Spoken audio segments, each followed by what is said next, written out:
So I'll just illustrate some of the points that Neelam and Vibha have made with 3 examples of boards where the collective potential was tapped and then shades of gray as we go along. So the first is a board that I serve on, very widely held shareholding with no promoter and the largest shareholder having a stake of less than 6%. The board consists of professionals, very diverse skills, knowledge, experience, tenure, gender.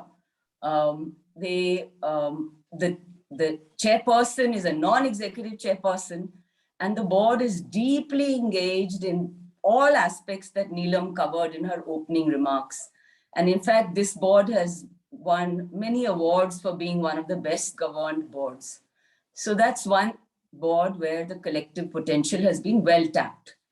Then I also served on a PSU bank board where it was partly done. On the people face, I think the primary shareholder, the government, had a very, very loud voice and role in the hiring, firing, compensation, promotions, all the HR policies. But on processes, because the independent directors were very professional and, as Vibha said, had a collective voice, we were able to make a difference on several processes.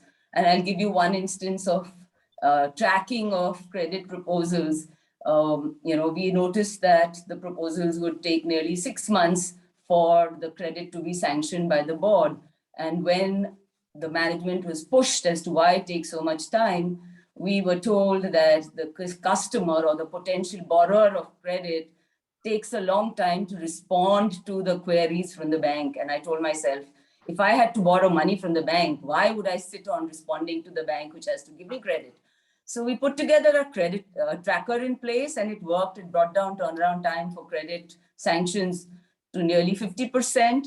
And I heard from general managers who were involved with that transition, when they became executive directors in other banks, they put the same tracker in place to speedy up credit sanctions.